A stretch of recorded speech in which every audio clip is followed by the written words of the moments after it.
안녕하세요. 반갑습니다. 저는 메가변리사의 정현석 변호사라고 합니다. 오늘은 상당히 중요한 날이죠. 여러분들 이제 1차 시험이 얼마 남지 않으신 분들이 민법을 마무리 전략을 짜면서 지금 아마 어느 때보다도 불안한 시기일 거예요. 잘해온 사람도 괜히 내가 이거 좀 더 봤어야 되는 거 아닌가? 뭐 이런 생각도 하실 것 같고, 또 특히 어디가 좀 소위 이제 빵꾸가 났다. 어떤 과목의 일부분, 뭐 민법에 뭐 어디 내가 물권법을 좀 못 봤다. 이럴 때는 그건 또 어떡하지? 다른 과목도 봐야 되는데 라고 해서 시간에 많이 쫓겨서 힘들게, 누구보다 힘들게 보내시고 계실 것 같은데요.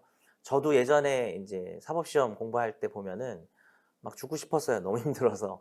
가끔 합격하고 나서도 떨어지는 꿈을 꿉니다. 예, 그래서 지금 변호사 한 지 13년이 됐는데도 꿈에서 떨어진 거예요, 시험에. 그만큼 그 당시에 힘들었던 기억이 있는 것 같고요.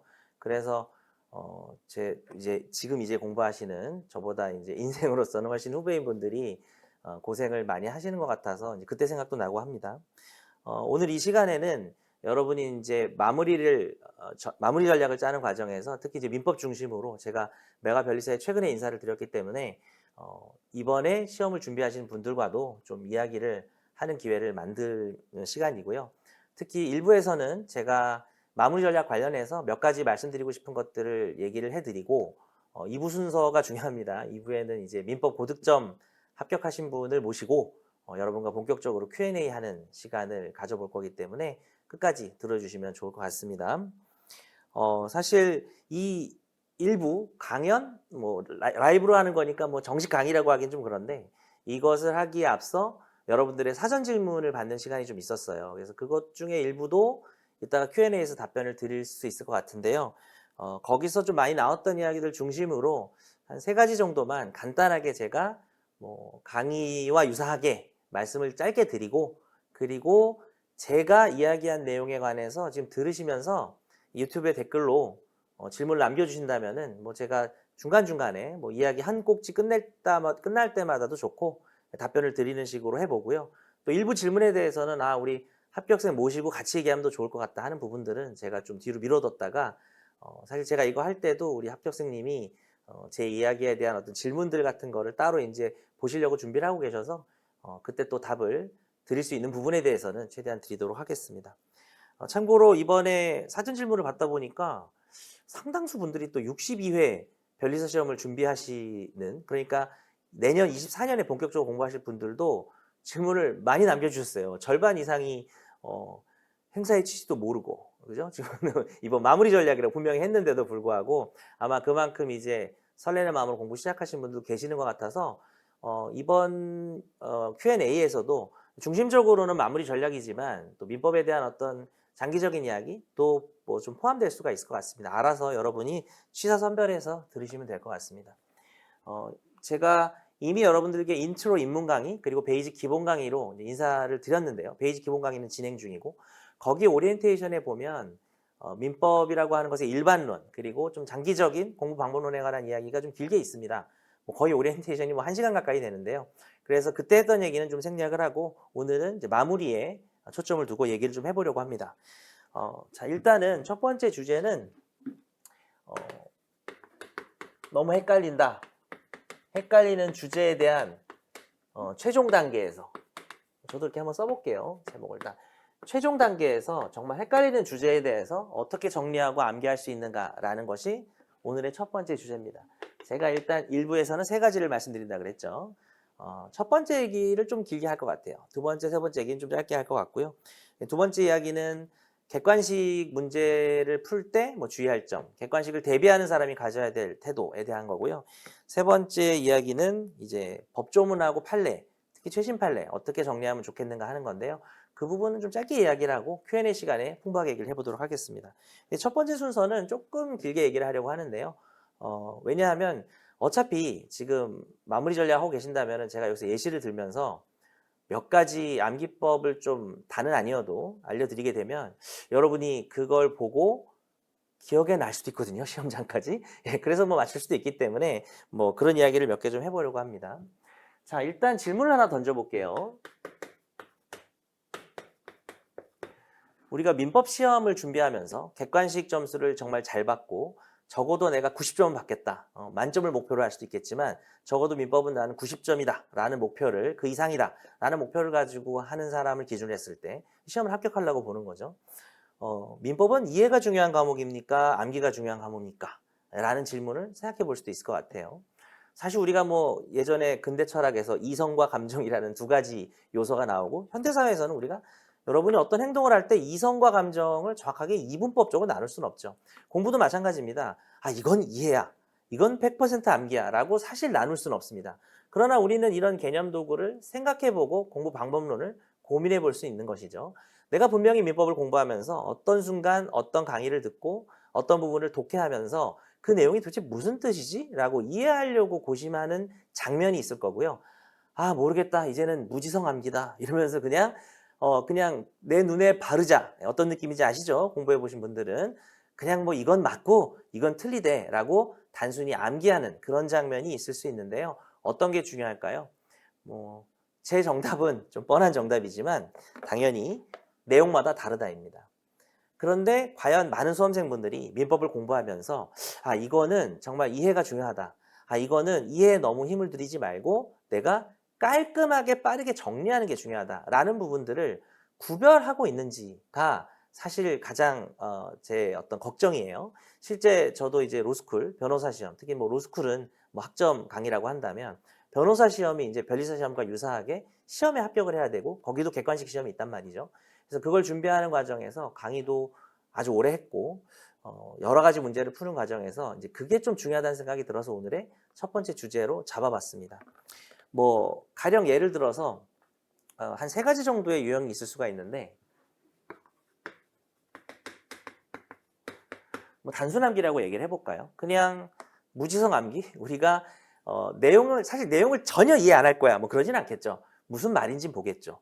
하지만 그냥 외워두는, 그냥 내가 두 문자라고 하거나 단순한 방법을 통해서 암기를 해서 객관식 문제를 만났을 때 이건 이거지 라고 바로 그냥 답을 고를 수 있는 상태를 직접 만들어야 되는 유형들이 있어요. 예를 들면요, 채권 총론 좀 공부하셨나요? 과실상계를 적용할 수 없는 경우는 하는 것은 이미 변호사 시험에도 엄청 많이 나오고 있고요. 제가 변리사 시험 20년치를 봤을 때도 너무나 많이 나오고 있습니다. 근데 이런 것들을요, 공부를 할 때 처음에 공부할 때는 왜 과실상계를 적용할 수 없는지를 생각해 볼 필요는 당연히 있습니다. 그 과정이 없으면 안 돼요.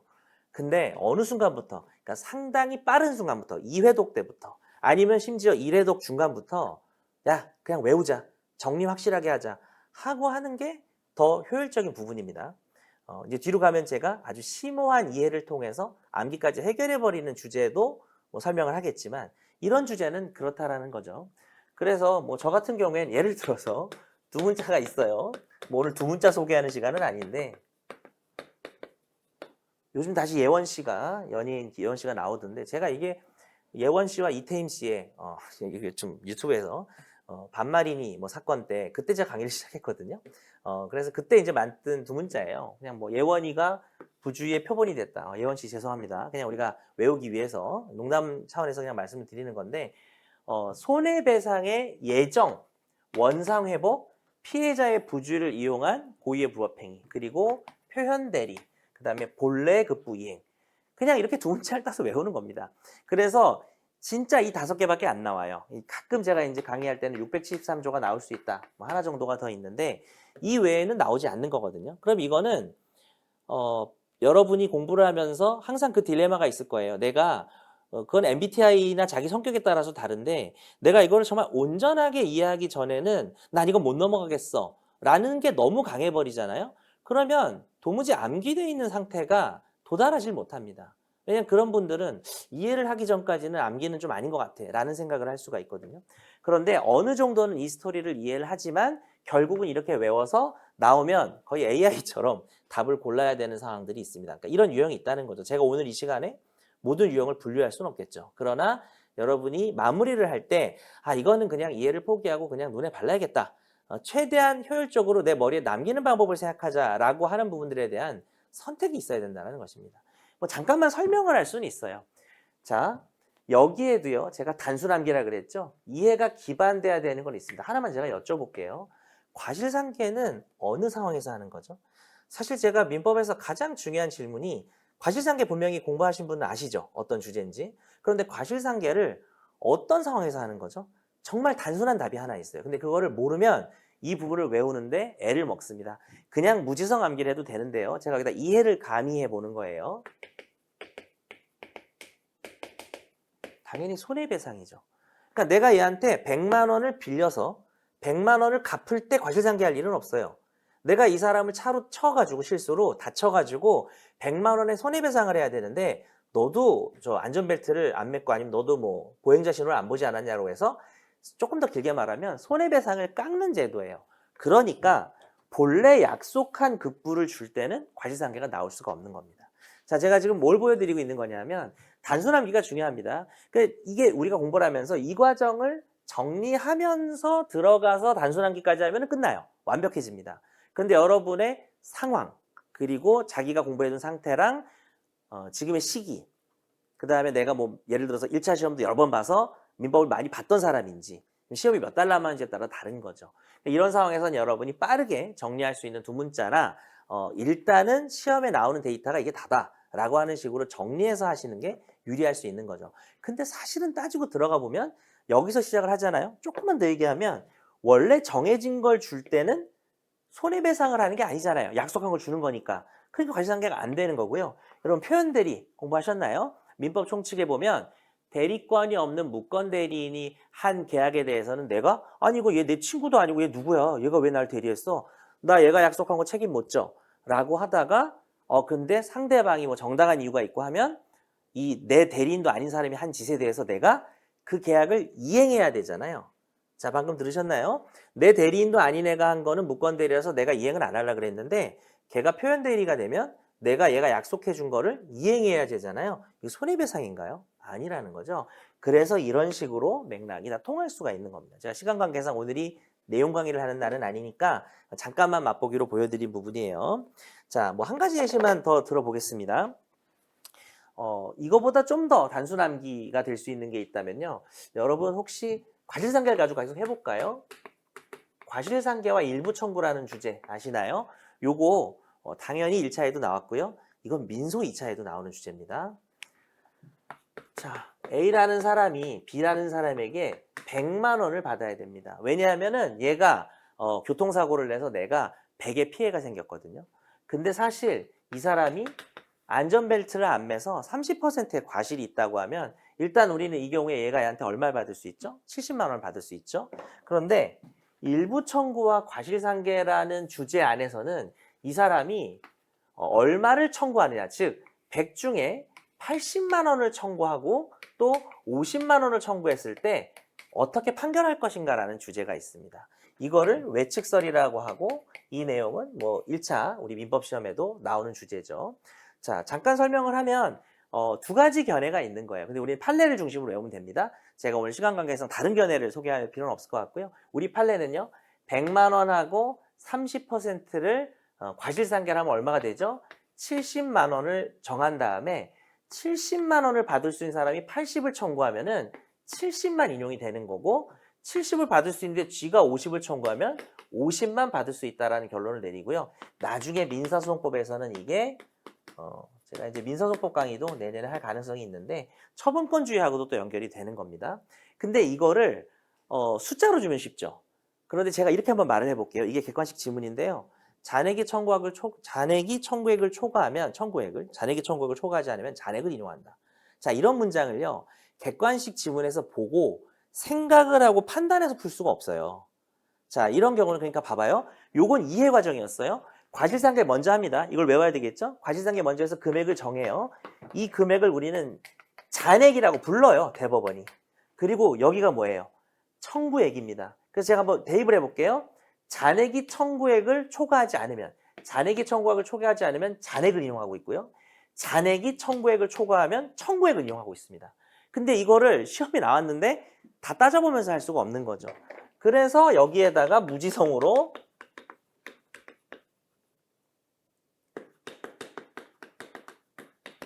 이런 두 문자를 잔청, 초청, 잔청, 안잔을 딱 외워서 가는 겁니다. 제가 뭐 자세하게 이걸 대조해 드릴 시간은 없고 오늘은 예시니까요. 그래서 뭐 외울 때는 뭐 파티에 내가 핫한 파티에 잔챙이를 초청했더니 잔챙이가 안 잔다 뭐 이렇게 외우라고 제가 하는데 약간 이렇게 뭐 재밌는 내용, 사실 재미는 없죠. 근데 그런 내용하고 여러분이 연결해서 외울 수 있으면 더 좋은 거고, 근데 이걸 외우고 있으면 이게 사실 이제 변호사 시험에도 엄청 많이 나오는데, 잔액이 청구액을 초과했는데 잔액을 인용한다든지 하면 2초 컷이에요. 그러니까 제가 지금 드리고 싶은 이 첫 번째 이야기는 헷갈린 주제를 정리할 때 이해를 기반으로 해서 그것을 설명한 다음에 마무리를 잘 하셔야 된다는 건데요. 이게 좀 당연한 이야기 같지만 실제로 수험생분들이 공부하는 걸 보면 본인이 이 주제를 정복해서 이해를 완벽히 끝냈다. 나 이거 무슨 소리인지 다 알아.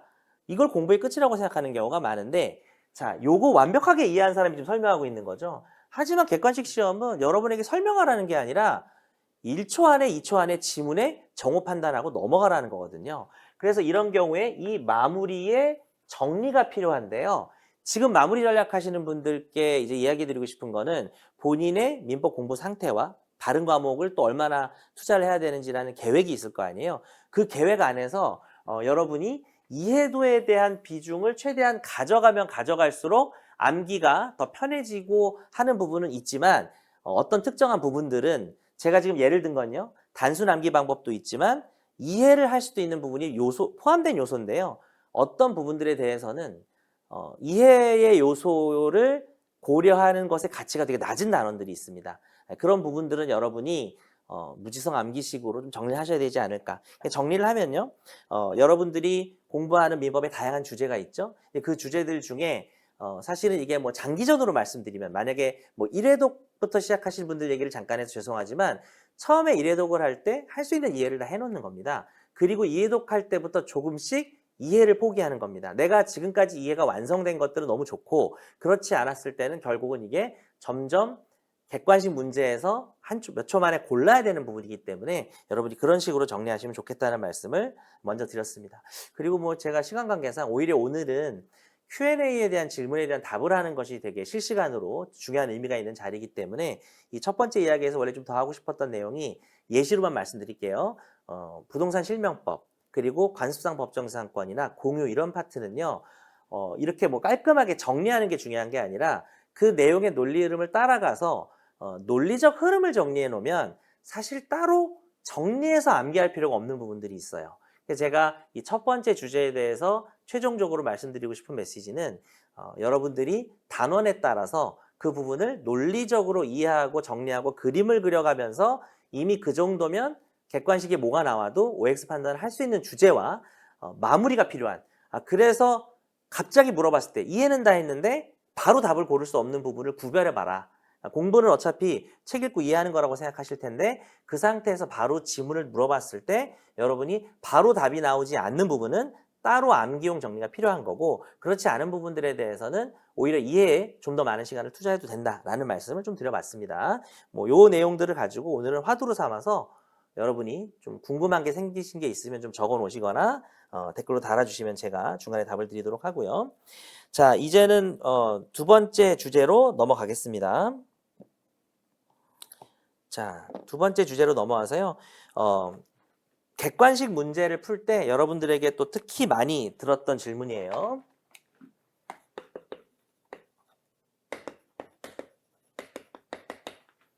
예, 이 질문을 많이 하시더라고요. 기본서와 문제집의 비중에 대한 이야기를 좀 많이 하신 것 같습니다. 그리고 요거하고 뭐 그냥 같이 그냥 말씀을 드려보면요.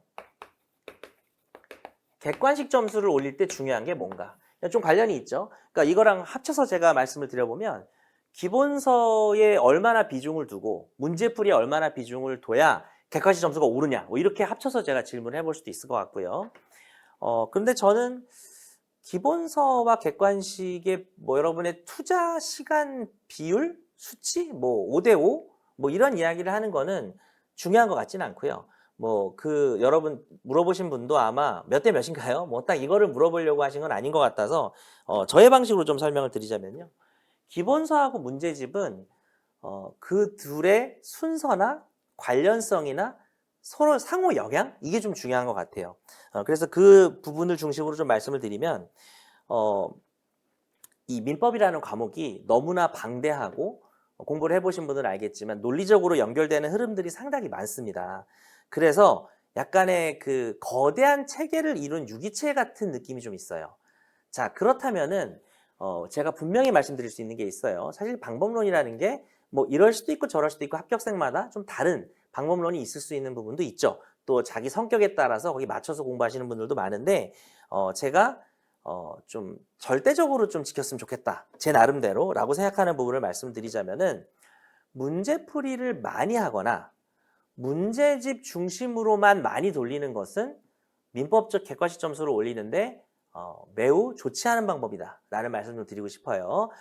그래서 여러분들이 만약에 지금이 마무리 전략이어서 제대로 정리해 놓은 기본서가 별로 없다 라고 한다면은 뭐 요약서라든지 여러분이 그동안 뭐 기본서를 한 번 이상은 보셨을 텐데 여러 번 보신 분들도 계실 거고 막 그런 것도 불안하실 거예요. 몇 회독이나 해야 되냐 뭐 이런 얘기는 이따가 2부 순서에 본격적으로 좀 해보고요.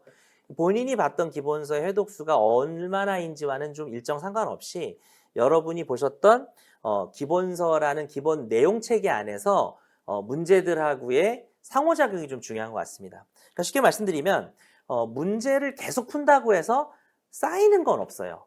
그런데 쌓이는 게 있다면 지문이 쌓이겠죠. 그래서 보는 지문의 양이 많아지는데 이게 영어 단어 2,000개 외우기 같은 식의 공부가 아니어서 이 쌓인 것들이 서로 간의 관계성이 규명되지 않으면 체계성이나 관계성이 규명되지 않으면 그 체계성과 관계성을 알고 외우는 사람하고에 있어서 제가 분석하고 체감하고 경험한 것들을 기준으로 하자면 한 3배 정도 차이가 나는 것 같아요. 그래서 약간은 이제 장기적인 이야기가 좀 섞여 있긴 한데 기본서를 보고 그것을 문제집에서 확인하는 과정에서 이 문제 지문들을 걸러내는 식의 공부를 해야 그러니까 기본서랑 문제집이 연결돼야 반대로 말씀드리면 문제집을 풀고 나면 자, 기본서를 보면 문제집을 풀죠? 그러면 내가 공부한 내용을 잘 맞출 수 있는 사람인지를 점검하게 되겠죠? 그리고 공부를 했는데도 제대로 못 맞추는 지문들을 표시하겠죠. 다 이게 그냥 일반적인 공부 방법론이죠. 그런데 1단원을 하고 이걸 하고 나면요. 교훈이 있을 겁니다. 아, 내가 기본서를 재미로 읽어서는 안 되겠구나 일 수도 있고요. 내가 좀 악착같이 외워야 되겠구나. 아, 이 부분은 판례의 의미를 이해하지 않았더니 객관식 지문을 맞힐 수가 없구나 라는 교훈을 2단원에다가 독해 교정을 하는 겁니다. 이해가 되시나요?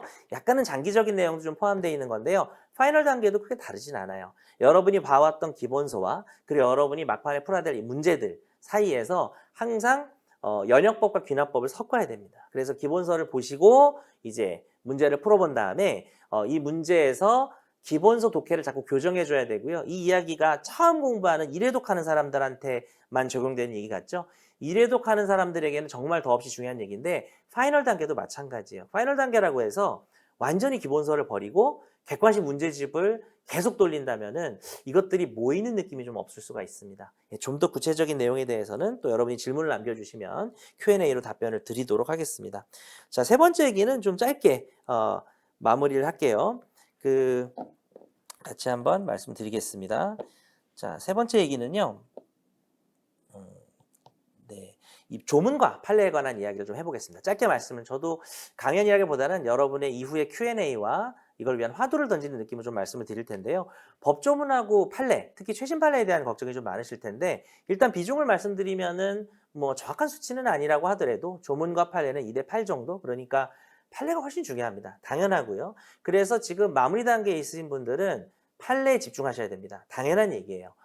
다만 판례들 중에는 어떤 법 조문이 화두가 되고 어떤 그 시발점이 되는 판례들이 있어요. 조문이 있는데 이 조문의 의미가 다양하게 해석이 되는 걸 가지고 다툼이 있다가 이 판례가 그런데 말이야 그 조문은 이런 뜻이야 라는 맥락을 가지고 있다면 사실 그 판례를 공부할 때 당연히 조문을 보셔야 돼요. 그 얘기는요. 또 조문을 따로 조문집을 돌려야 되나, 여러분이 산재 과목 같은 경우에는 조문이 또 뭐랄까 지엽적으로 나오기도 하고 이런 표현 좀 그렇지만 되게 얍삽하게 나오긴 하기 때문에 대부분 조문을 좀 따로 보시잖아요. 근데 굳이 이제 제가 뭐 산재 과목을 열심히 공부해 본 건 아니지만 이제 비교하는 차원에서 봤는데 우리가 비슷하게 하면 되는 거 아니야? 라고 생각하실 수도 있을 것 같아서 좀 봤더니 민법은 오히려 산재 과목들에 비해서는 내용과 판례 안에 조문이 좀 녹아져 있다라는 느낌이 많이 듭니다. 그래서 판례를 보다가 예를 들어서 뭐 강사가 이거 중요한 판례입니다라고 하는데 그 판례의 주제가 어떤 조문에 관한 거다. 그럼 그 조문은 그때 봐버려야 되는 거죠. 엄청 중요한 조문이 되는 거고 다만 이제 진도를 나가면서 해당 내용, 오늘은 뭐 동시행항변권이네, 오늘은 유치권이네, 거기에 대한 기본적인 조문들을 이렇게 여러분이 그냥 기본서나 요약서를 읽으면서 그때그때 함께 조문을 소화하는 게 중요하지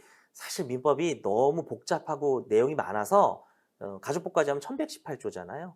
이거를 따로 조문을 모아놓고 뭐 가족법을 뺀다고 하더라도 뭐 따로 조문을 여기다 딱 모아놓고 이거를 그냥 읽는다? 예, 이거는 머릿속에 하나도 안 들어오니라고 생각이 됩니다. 다만 제가 뭐 여러분이 이용할 수 있는 콘텐츠나 이런 것들이 뭐 다양하기 때문에 단정적으로 말씀드리기보다는 저도 내년에 좀 기획을 하고 런칭을 할 수 있는 최종 단계 할 수 있는 강의이기도 한데 이 조문만은 꼭 알자 뭐 이럴 수는 있을 것 같아요. 그러니까 정말 이 조문들은 기출이 많이 되고 그리고 이 조문들은 틀린 포인트를 내기 좋아서 객관식에 내기 딱이다 하는 것들을 만약에 어떤 분이 뭐 저 아니라 누구라고 하더라도 뭐 그런 것만 조문 특강으로 모아서 한다. 그런 강의는 좋을 것 같습니다. 근데 여러분이 그런 콘텐츠 없이 그냥 내가 법전을 놓고 조문을 따로 본다. 이거는 가장 비효율적인 공부가 아닌가? 뭐 이런 생각도 듭니다. 예, 이제 뒤로 오면서 좀 더 구체적인 얘기를 해봤는데요. 실제로 Q&A 같은 경우에 좀 더 구체적인 내용, 앞에 내용은 좀 추상적이었죠. 갑자기 강의하는 것 같아서 또 특히 초임자분들은 뭔 소린가 하셨을 텐데 제가 강의 욕망이 있어서 그래요. 유튜브인데 자꾸 내용 얘기하고 싶어가지고 좀 얘기를 했고요. 화두를 좀 던졌기 때문에 이제 이후의 순서는 뭐 아직 일부가 끝나진 않았고요. 일단은 제가 이 앞에서 여러분 일부 순서에 대해서 뭐 유튜브나 아니면은 또 우리가 오픈 카톡방이 있어요. 오픈 카톡방이 이제 박지환, 최지환, 유시훈 변리사님 세 분이 운영하시는 메가 변리사의 우리 홈페이지 오면 다 아실 수 있거든요. 거기가 사람이 많아요. 지금 여기가 545명이 들어와 계시네요. 거의 뭐 그래서 이곳에서 여기 많이 이용해 주시면 좋을 것 같고 제가 이 라이브를 진행하는 지금 이 시간 동안은 그 카톡방에서도 질문을 받습니다. 근데 일단 기본적으로는 이제 유튜브에 여러분이 댓글을 남겨주셔서 질문하시면 좋을 것 같습니다. 일단 유튜브에 있는 내용들 좀 답을 드리겠습니다. 제가 글씨가 그렇군요. 네, 인사들만 있으시고 예, 잠깐 이 내용에 대한 제 글씨가 본대로 보여가지고 예, 본래 그 부정구입니다. 네. 그러면은 제가 사전 질문 받았던 거에 대한 몇 가지 얘기를 잠깐만 하고요. 2부 순서로 좀 빨리 넘어가겠습니다. 오늘 예, 여러분이 또 마무리 전략이라고 하면은 바쁘실 때죠. 그래서 사실 2시간 동안 이거 라이브를 보기에는 좀 시간이 많이 그러실 수 있어서 사전 질문에 대해서 몇 가지 얘기를 좀 하고요. 그 다음에 양해를 좀 드리면 이제 2부가 시작되기 위해서는 한 5분 정도는 잠깐 시간이 필요합니다. 여기 이제 합격생 모시고 저희가 이제 앉아서 댓글 중심으로 이야기를 나눌 거기 때문에 또 이제 합격생분은 민법 때문에만 오신 건 아니에요. 오늘 주제는 민법인데 다른 과목 얘기하셔도 되고 오늘 주제가 마무리 전략이잖아요. 그래서 다른 과목은 제가 잘 모르겠죠. 그죠? 예, 그래서 1차 마무리 전략이 핵심 주제고요. 질문하신 내용에 따라서 조금 약간은 좀 범위가 더 넓어지더라도 상황에 따라 답을 드리도록 하겠습니다. 그러면 조금 몇 가지를 좀 말씀을 더 추가로 드리면요. 이런 질문이 있었어요. 문제를 풀 때 강의에서 듣거나 기본서에서 읽은 것 같아서 익숙한 느낌이 들면 그냥 맞는 질문이라고 생각을 했는데 그런데 틀린 경우가 많더라. 그러면 기본서 회독을 다시 해야 되는 거냐? 틀린 문제를 따로 외워야 되는 거냐? 뭐 이런 질문을 하셨어요. 그러니까 이분은 마무리 전략 질문일 수도 있고 아니면 좀 1년 정도 아니면 6개월 정도 바라보고 공부하는 분이실 수도 있는데요. 그 유튜브 지금 실시간 질문도 조금 하나 올라오긴 했는데 일단 사전 질문 먼저 답을 좀 드리고 가겠습니다. 여러분 제가 단언하는데요. 민법 객관식 시험은 이거 본 거 갖고 익숙해. 그러면 맞는 질문이겠지. 예, 절대 아닙니다. 그냥 출제자가 그걸 노리고 출제를 하는데 나 이거 본 거 같아 라고 해서 맞는 지문이다? 예, 그럴 수는 없는 거고요. 제가 이제 공공기관 민법 출제를 할 때 정확히 뭐 어느 기관인지 말씀을 못 드려도 그쪽에서 출제를 할 때 결국은 봐봐요. 되게 단순한 문제입니다. 옳은 거랑 틀린 거 고르는 거 아니에요? 그죠? 그러면 출제자가 하는 일이 뭐예요? 중요한 그 판례나 조문들 중에 어떤 것들은 그대로 내고 어떤 것들은 틀리게 바꿔서 내는 거 아닙니까? 정말 단순해요. 출제를 하는 사람 한번 생각해 보세요. 그러면 옳은 지문을 낼 때는 그때도 그냥 아무거나 내진 않겠죠. 중요하고 옳은 것을 그대로 보여주거나 아니면 이게 옳은 내용인데 이게 보기에 따라서는 그게 아니라고 오해할 수 있는, 틀렸다고 오해할, 그냥 판례가 한 말인데 이게 아닌 거 아니야 라고 헷갈릴 만한 것들을 내겠죠. 자, 근데 어쨌든 그거는 옳은 지문을 그대로 내는 겁니다. 근데 틀린 지문은 어떻게 할까요? 내가 바꿔야 되잖아요. 가장 좋은, 가장 간단한 방법은 반대로 하는 거죠. 이런 경우 유치권이 성립한다. 그걸 성립하지 않는다. 그런 방법이 있습니다. 근데 제가 20년간 변리사 문제도 봤고, 사실 그 변호사 시험 지문 같은 경우는 제가 8,000개를 봤어요. 8,000개는 미쳤죠. 왜냐하면 이게 뭐 1년에 30문제씩 모의시험까지 4회분이 나오고, 지금 12년이고, 한 문제를 5개 지문이라고 하면 한 8,000개 됩니다. 그런데 물론 그중엔 중복 지문도 있겠죠. 중복 지문도 엄청 많습니다. 그럼 한 4,000개 되려나요? 예, 그렇게 객관식을 출제하시는 분들, 제가 이제 출제위원 같은 경우도 조금은 다른데 겹쳐요. 변리사 내시는 분, 그리고 변호사 내시는 분, 2개 내신 분도 알고 있고, 뭐 이렇게 겹치는 상황이 있다 보니까, 결국은 유사한 점이 많거든요. 그런데 하던 얘기로 돌아와서 결국 출제자가 옳은 지문을 가져와서 틀리게 바꿀 때는 어디를 바꿀까요? 아주 정말 쓸데없이 고생 좀 해봐 라고 해서 어떤 이야기가 메시지가 문장이 이렇게 길어야 한 3줄 됩니다. 근데 메시지가 메인 메시지가 여기 있는데 맨 앞에를 살짝 바꿨지롱. 이렇게 하는 문제는 약간 변호사 시험에서도 정말 손에 꼽을 정도예요. 제가 객관식 강의를 많이 하는데 야 이건 좀 너무했지 라고 가끔 얘기할 때가 있어요. 이 앞에 틀리게 할 줄은 몰랐지. 그리고 제가 변리사 시험 문제를 보면 그런 건 없어요. 그런 건 없고 변리사 시험 문제도 매우 어려운데 약간은 그렇게까지 좀 짓궂다 그래야 되나? 메인 메시지가 아닌 걸 바꿔서 틀리게 내는 문제는 제가 아직은 못 봤어요. 그냥 아예 모를 것 같은 구석진 판례와 조문을 내는 거는 변리사 시험에서도 많이 봤습니다, 제가. 그런데 특히 좀 출제자의 양심일까요? 아주 구석진 데서 낼 때는 이상하게 지문을 여기가 틀릴 줄은 상상도 못했지 이렇게 내진 않아요. 이해되시나요? 그냥 그걸 낼 때는 메인 이벤트를 바꾼다는 거죠. 옳은 지문을 틀리게 만들 때 메인을 틀리게 하는 거죠. 자, 그렇기 때문에 그런데 이제 좀 더 추가적으로 말씀을 드리면 이게 기본인데 난이도나 변별력을 주기 위해서 내가 이 지문을 틀린 걸로 변형해서 출제해서 애들을 이 문제는 좀 틀리게 해야겠다. 아주 열심히 한 사람 아니고는 좀 틀리게 해서 변별력을 추구하겠다라고 생각을 할 때는 대충 읽은 사람들을 노리고 있습니다. 이해되시나요? 대충 읽은 사람들, 그러니까 메인 메시지가 아닌 걸 바꾸진 않아요. 정리해보면 메인 메시지를 바꾸는데 이 바꾸는 정교한 과정에서 대충 읽은 사람을 틀리게 만들어야겠다는 의도를 가지고 냅니다. 대부분이요. 그렇기 때문에 본 거 같으니까 맞는 지문이다. 예, 이거는 말이 안 되는 거예요. 질문하신 분께는 죄송하지만 아예 말이 안 되는 얘기고 그러면 솔루션은 뭐냐. 중요도가 중급이 이상 되는 그러니까 뭐 제 강의에서 뭐 별 3개, 별 2개 뭐 경우에 따라서 별 1개 포함인데 이거는 시험에 잘 나온다. 매우 유력하다라고 생각되는 조문이나 판례를 학습할 때는 이제 2가지가 필요합니다. 첫 번째는 그 뜻 자체를 정확하게 이해했는지 점검해야 돼요. 그러니까 외우기 이전에 내가 이걸 진짜 무슨 말인지 알고 있는가를 점검하는 게 첫 번째고요. 2번째는 자 이게 좀 중요한데 어떻게 틀리게 될 수 있는지. 그러니까 이 지문이 틀린 지문으로 여러분도 우리 다 같은 사람이에요. 출제위원이고 응시자고. 그러니까 여러분이 1단계를 했어요. 이 메인 메시지를 이해했으면 어디를 틀리게 낼 건지 상상이 가능합니다. 자, 제가 이렇게 얘기했다고 해서 틀린 지문 가능성 판례 하나 가지고 뭐 5가지 써보고 한참 고민하고 상상하고 막 이렇게 하지 마시고 그냥 하나만 바꿔보라고요. 나라면 여기가 틀린 지문 나올 것이다. 그런데 실제로 그런 것들을 문제풀이에서 만나시면 되게 반가울 거고 이제 그 단계까지 가면 그 지문은 그냥 여러분 거예요. 그대로 나올 것이기 때문에 상상도 못한 부분을 바꾸진 않아요. 그런데 여러분이 정말 대충 본 사람은 틀려라 라고 바꾸기 때문에 이 과정을 거치면 좋을 것 같고요. 한 말씀만 좀 더, 저는 이제 그래서 강의를 할 때 이번에 뭐 최종 단계 강의는 아니고 기본 강의이긴 하지만 중요한 판례는 이 부분이 틀리게 나올 것이다를 다 알려드립니다. 그게 중요한 것 같아요. 그리고요, 제가 그걸 계속 해드리잖아요. 나중에 여러분 스스로 할 수 있습니다. 이해도가 올라가고 그러니까 틀린 부분에 대한 예상을 잘하는 예상 능력은 어디서 올까? 예측 실력. 그 판례에 대한 정확한 이해입니다. 판례의 주제, 메인 메시지를 아시면 어떻게 나올지를 예상할 수 있다는 점 말씀드리고요. 뭐 마지막으로 하나만 더 말씀드리고 일부를 마칠게요. 제가 일부를 좀 질문에 대한 답은 또 해야 될 것 같고, 그 실시간 댓글에 대한 질문을 먼저 답변을 좀 드릴게요. 조금 쌓인 것 같아서. 자, 지역권 종신정기금 등의 부분들을 현재 시점에 보는 것이 좀 고민입니다.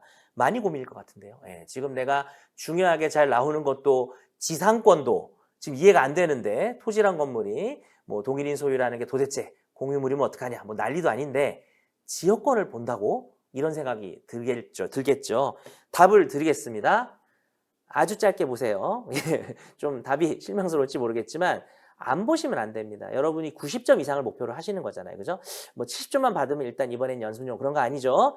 반드시 합격해야 되죠? 그러면 또 자연과학이나 이런 데서 배신 때릴 수도 있잖아요. 그러면 우리가 자연과학을 좀 망해도 민법 때문에 합격했어 라는 거를 원하신다면은 90점 넘어야죠. 그러다가 이제 더 좋으면은 95점이 넘을 수도 있는 거고, 오늘 오신 합격자님처럼 고득점을 할 수도 있는 거고. 예, 그렇다면은 그런 목표를 가지고 있는 상황에서 지역권, 여행계약 뭐 이런 거 있죠. 그 다음에 임치는 그거보다는 좀 더 중요한가? 뭐 이런 내용들에 대해서도 정말 시험에 나올 것만 짧게. 그러니까 예를 들어서 저는, 근데 마침 또 종신정기금을 얘기하셨네. 종신정기금은 안 봐도 될 것 같은데, 예, 종신정기금 예를 들면 2분 정도 보시는 거죠. 근데 그게요, 이럴 수도 있어요. 아니 근데 2분 정도 봐가지고 기억에 나요? 그거 어차피 시험에서 못 맞히는데. 종신정기금에서 낼 거면 2분 정도 봐도 기억나는 걸로 냅니다. 이해되십니까? 예. 지상권에서 낼 거면은 200분을 봐도 좀 이해가 될락말락한 어려운 걸 낼 수 있지만, 종신정기금에서 낼 거면은 그건 진짜 출제자의 양심이에요. 예. 2분 정도 봐도 여러분이 답을 할 수 있는 것들을 보는 거고요. 우리 소위 눈에 바른다는 단어가 있죠. 그죠? 자, 중요한 단어는 지금까지 여러분이 회독을 좀 해왔을 거예요. 또 회독 얘기만 하면 여러분도 불안해가지고 나는 몇 회독 못했는데 뭐 이러실 텐데, 아까 합격생분하고 밥 먹었어요. 만나가지고. 저도 그래서 원래 알던 분은 아니니까 좀 친해야 같이 뭘 진행하잖아요. 그랬더니 그분이 이제 진심으로 이렇게 얘기하더라고. 이따 얘기 나오시겠지만 회독수 자체는 중요한 게 아니다. 어때요? 안심되죠? 예, 합격하신 분이 한 말입니다.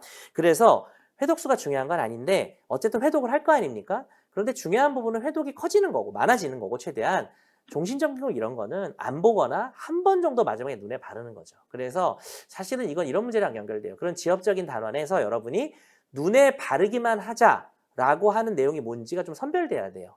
그 이제 파이널 강의나 이런 콘텐츠를 좀 이용을 하셔야 될 것 같아요. 파이널 자료나 뭐 그래야 될 것 같긴 합니다. 좀 지역권이 종신적인 것보다 훨씬 중요하다고 생각해요. 참고로 질문하셨으니까. 지역권은 판례가 좀 있습니다. 근데 지역권 종신적금 다 안 중요한 단어 맞아요. 안 중요한데 짧게는 보셨으면 좋겠습니다. 짧게는. 자, 그 다음 민법. 자, 우리 이분이 아이디 읽어도 상관없나요? 뭐 줄리아나 어쩌고 뭐 다 읽진 않을게요. 줄리아나 어쩌고 님이 남겨주셨어요. 민법 기출문제 공부 시에 타 시험에 나온 것도 함께 봐야 할지 궁금합니다. 특히 최신 판례 중 올해 다른 시험 출제에 참고해야 되는지. 과유불급 너무 욕심내지 마시고요. 제가 아까 말씀드렸다시피 변호사 시험, 변호사 모의 시험, 그리고 변리사 시험 다 봤잖아요. 이 상태에서 말씀드렸을 때 약간의 분위기 차이는 있어요. 톤앤 매너 차이라고 하면 제일 정확할 것 같은데, 그렇다고 해서 뭐 변리사 시험이 쉽거나 뭐 변호사 시험이 어렵거나 꼭 그렇진 않고요. 제가 강의에서도 얘기하는데 이번에 변리사 시험 문제 같이 분석하는 변호사들, 합격한 친구들 제 강의 듣고 그 친구들한테 변리사 시험 문제 풀게 했더니 많이 틀리더라고요. 합격한 친구들인데. 그래서 좀 내는 방향성이 좀 다른 부분도 있어요. 근데 이제 뭐 저는 뭐 안 틀렸고요. 네, 제가 이제 봤을 때 근데 저는 안 틀렸지만 분위기가 좀 다른데 하는 생각이 들었습니다. 그래서요, 변호사 시험을 메인으로 공부하는 건 정말 아니고요. 변리사 시험을 메인으로 공부를 하셔야 됩니다. 다만 변호사 시험 문제를 봐야 되느냐, 최근 2년치, 3년치 정도의 변호사 시험 문제 중 변리사 시험에 출제 가능성이 높은 것들을 골라봐야 됩니다. 최종 솔루션을 못 드려서 제가 골라드리면 좋은데 지금 뭐 이 자리에서 골라드릴 수는 없고, 올해 사실 제가 파이널 강의를 뭐 이렇게 진행하기는 좀 여건상 어려움이 있어요. 그런데 오늘 또 이렇게 유튜브도 했고 하니 파이널 수험생들을 위한, 예를 들어 변호사 시험 지문 중 이것만은 보세요라는 자료를 뭐 좀 여러분들께 좀 선물로 드린다든지 하는 계획을 가지고 있어요. 약속은 아니고 계획이라 그랬습니다. 그래서 이거를 사실 저는 뭘 하면 되게 잘해서 드리고 싶어요. 완벽하게 해서. 근데 이제 그게 좀 안 될 것 같아서 걱정인데, 그러니까 어쨌든 제 계획이 중요한 게 아니라 제가 그런 계획을 세울 만큼 최근 변호사 시험 문제 중 변리사 시험에도 나올 가능성이 있는 최신 판례 이런 것들은요. 실제로 나와요. 몇 개가. 제가 분석을 해보니까 변호사 시험에 나오고 그거를 변리사 시험에서 손민수 해가지고 내거나 반대로요. 변리사 시험에 처음 나왔는데 변호사 시험에서 쏙 가져와가지고 낸 것도 드물지만 제가 봤습니다. 그래서 결론은요. 다른 시험 문제를 다 볼 필요는 없고요. 변호사 시험 정도만 그중에서 변리사에 나올 것들만 선별해서 봐야 된다. 그리고 그 부분에 대한 자료를 좀 제가 만들어 볼게요. 좀 늦어질 수는 있지만 뭐 하다못해 1월에라도 좀 드릴 수 있으면 제가 또 지금 마침 뭘 하고 있냐면 다음 주에 로스쿨 변호사 시험 보는 친구들 최신 지문 특강이란 걸 해요. 그래서 최근 3개년 나왔던 12회의 시험 문제에 있었던 것 중에 중요한 것만 골라서 하는 게 있거든요. 딱 맞죠? 제가 그거 할 때 조금만 신경 쓰면 여러분들을 위한 걸 좀 빼놓는 거죠. 그래가지고 요건 변리사 나올 것 같다 해가지고 그냥 이번 유튜브에 참여하신 분들께만 드리겠습니다. 농담이에요. 제가 그걸 걸러낼 수가 없어가지고 그냥 뭐 공개 자료로 하거나 그럴 것 같아요. 지금 질문하신 분은 꼭 드릴게요. 자, 그 다음에 마무리를 문제풀이로 할지 기본서로 할지 요거는 아마 2부 순서에서 같이 우리 합격생분하고 얘기를 하는 게 좋을 것 같다는 생각이 좀 들고요. 자, 시험이 100일 일단 질문 한번 제가 읽고 저도 이제 지금 본 거니까 뒤로 미루거나 답을 해드리는 식으로 빠르게 마무리해 보겠습니다.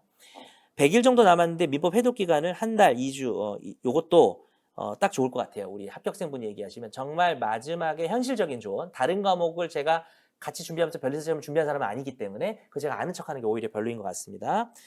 요런 얘기가 있네요. OX 문제집이 좋은지 오지선다 문제집이 좋은지 이건 내가 좀 하고 싶은 말이 있는데 장단점 말씀드릴게요. 여러분 객관식 문제를 풀잖아요. 출제자가 정말 무지성으로 내진 않아요. 5개 지문이 있으면요. 이 문제는 쉽게 내고 싶어. 그러면 되게 유명한 판례들을 실어서 너무 뻔하게 틀린 지문을 주거나 뭐 뻔하게 틀린 지문들 4개를 깔아서 옳은 걸 고르거나 냅니다. 그런데 모든 문제만 그런 게 아니죠. 자, 저도 사실 뭐 변리사 시험 문제를 출제할 뻔했던 적이 있었는데 그거를 했었으면 좋았을 텐데 근데 그 과정을 제가 좀 경험하게 된 적이 있는데요. 변리사 시험도 그렇고 뭐 다른 시험도 그렇고 결국은 좀 이렇게 어렵게 냈으면 좋겠다라는 그런 상황이 올 수도 있거든요. 그러면 지문이 5개잖아요. 이 3개가 너무 뻔해요. 이건 되게 유명한 거고 중요한 거예요. 근데 틀린 걸 고르는데 얘가 답이에요. 그럼 얘는 뻔하게 정말 웬만큼 공부한 사람 다 아는 틀린 거. 그 다음에 이거는 정말 옳은 거. 나머지 2개는요. 이것도 뻔한 걸로 낼까요? 그렇지 않겠죠. 나머지 2개는 이상한 거 냅니다. 그래서 어떤 의도의 출제자는 야, 너 이 3개는 무조건 알아야지. 2개는 모르는 애들 있을 수 있어. 그래도 답 고르는데 문제 없잖아. 소위 저는 이걸 정답 결정력이라고 부릅니다. 그럼 이 2 지문은 전 뭐라고 부르냐면 정답 결정력이 없는 지문이라고 불러요. 근데 이 정답 결정력이 없는 지문이 존재하는 하나의 작품이 오지선다인데 이거를 지문으로 쪼개놓으면 어떤 단점이 있을까요? 이것이 그 문제에서 기여했던 정답 결정력이 없는데 여러분은 그냥 내용으로 나열이 되니까 너무 열심히 외워서 양이 많아지는 단점이 있습니다. 이해되셨죠? 그리고 지문 간의 강약 조절이 안 되는 거죠. 그래서 그게 단점이고요. 오지선다의 단점은 뭐냐? 장점으로 얘기해주고 단점부터 먼저 얘기할게요. 오지선다의 단점은 여러분이 목표 달성에 급해서 이거 2번 틀렸네 하면 나머지 지문을 사실은 5개 지문이 다 중요할 수도 있어요. 그쵸? 문제에 따라서는 5개 중에 3개만 중요할 수도 있고요. 다 중요한데 나 이거 맞췄잖아. 그냥 이거 구몬도 아닌데 옛날에 우리 하던 구몬도 아닌데 나 이거 맞췄잖아. 엄마한테 혼 안 나잖아. 그리고 나머지 지문들의 중요도에 고민을 안 하고 넘어갈 수가 있어요. 이 문제 맞았으니까 난 이 문제 됐네. 이게 장단점입니다. 그래서 결론은 뭐냐? OX 지문집으로 볼 때는 이 중에는 너무 내가 그동안 공부한 나 자신을 믿고요. 내가 공부를 좀 열심히 했어요, 만약에. 근데 이 지문은 너무 처음 봐요. 그러면 그런 지문들에 대해서 너무 스트레스를 받거나 너무 많은 시간 투자를 안 하는 식으로 한다면 OX 지문집이 나을 것 같고요. 또 여러분이 모든 지문들을 중복된 지문들을 탁탁탁탁 넘겨가면서 중요한 지문 중심으로 볼 자신이 있다면 오지선다가 낫다고 생각을 하고요. 개인적으로 저는 오지선다를 선호합니다. 일단 처음에는 그 오지선다라는 작품을 봐야 돼요. 그래야 출제자의 의도를 알 수가 있어요. 근데 여러분이 마무리 단계고 지금 뭐 당장 뭘 좀 풀어야 된다 하면은 그냥 나 오지선다 안 풀었는데 걱정할 필요 없습니다. 그냥 지문집으로 보시면 되겠습니다. 자, 그리고 네, 나머지 부분에 대해서는 자, 계획 말고 약속해 주세요. 네, 네, 변호사 시험 지문 뽑아주세요. 어떡하지? 네. 그렇게 한번 해보도록 하고요. 네, 나머지 질문에 대해서는 저희가 이제 2부 순서로 넘어가면 좋을 것 같아요. 지금 시간이 2시 45분인데요. 한 5분 정도 걸릴 것 같습니다. 2시 50분 정도에 제가 저보다 훨씬 훌륭하신 합격생님을 모시고 제가 아까 밥 먹으면서 너무 많이 배웠습니다. 여러분, 예, 마음껏 질문해 주시고 물론 이제 한 분의 공부 경험을 가지고 절대 하면 안 되겠지만 그래도 나름 상당히 똘똘하게 공부하신 분인 것 같아요. 그리고 성과도 잘 내신 분인 것 같아서 오늘 2부가 메인입니다. 여러분 2부까지 꼭 남아주시고 2부 순서에서 질문을 주시는 분들께는 메가 별리사에서 선물을 드린다고 합니다. 기프티콘인가요? 얼마짜리인가요? 물어보니 좀 그런가요? 컵이요? 커피요. 커피요. 예. 커피. 메가 커피인가요? 아니, 우리가 메가인데, 죄송합니다. 이상한 소리. 메가라서 메가 커피인 줄 알았는데, 스타벅스죠? 맨날. 예. 맨날 스타벅스야. 어쨌든, 커피 기프티콘을 다 드리나요? 그건 아니고, 20분을 선정해서, 저희가 선정할 수도 있어요. 질문 좋은 거 해주시고. 예. 그래서 한 51분, 2분쯤에 우리 학교생님 모시고 2부 순서, 예. 1부에 질문 달아드린 분들은 또 2부에 질문 달아야 선물 드리니까 또 새로운 질문 또 달아주시면 좋을 것 같습니다. 잠시 뒤에 뵐게요.